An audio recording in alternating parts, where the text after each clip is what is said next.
All right, the mainstream media, the mob, their hypocrisy knows no bounds. NBC being called out for two very different tweets. One praising a protest in Brooklyn with no social distancing. The other slamming President Trump's planned Oklahoma rally. Even websites like Mediaite and some others, they are taking notice of, that massive hypocrisy. Here with reaction, White House Press Secretary Kayleigh McEnany. First of all, I don't know what you get paid. You're way underpaid. Number two, I could never do your job. Number three, you're doing a great job considering the conditions you work with the mob. Let's talk. I mean, those two tweets, what was it, within an hour, right?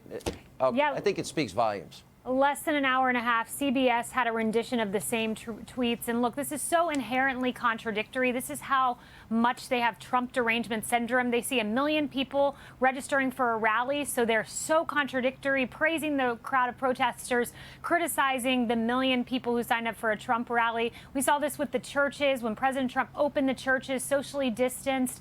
They criticized that, but then at the same breath laud the protest a week later. It is so wrong. The people see directly through this, and it's all because President Trump's succeeding.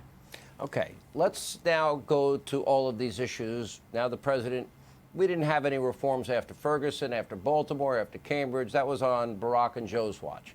Now the president is going to put in reforms. No other president, like a lot of issues, he will do what other presidents can never get done. Criminal justice reform, opportunity zones, lowest unemployment for every demographic in the country. Historic lows, I expect a V recovery.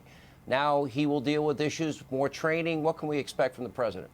Yeah, this is a big deal, Sean. You're exactly right when you say for 8 years, President Barack Obama and Vice President Joe Biden couldn't get it done, but takes a businessman like President Trump to come in and say, how can I do this creatively in a way that protects police officers, but also is real substantive change? This will be an incentive structure for police departments across the country to implement correct training so that things like what we saw with George Floyd never happen again, that tragic killing, but at the same time, funding our police officers, bolstering them, not defunding them, as the despicable congresswomen like AOC and Ilhan Omar have suggested we should do. Okay, defund, dismantle, dissolve. Okay, that's not going to end well, Kayleigh. You don't need to be a brain surgeon at all to see that. Now we also know, for example, governors refuse to ask for the president's help. They have to ask for the help. Unless, if it gets so bad, then the president will use the 1807 Insurrection Act, which even Attorney General Barr says he has the right to do, but only if it gets to that point. We're not at that point, in my opinion, but we might if this keeps going on.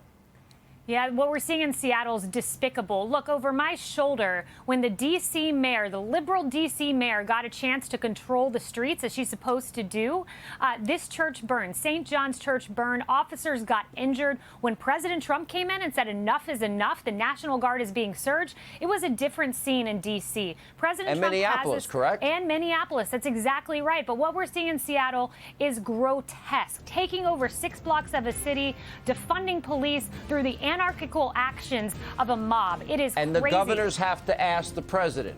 That's right. And they won't, because they've got a liberal governor.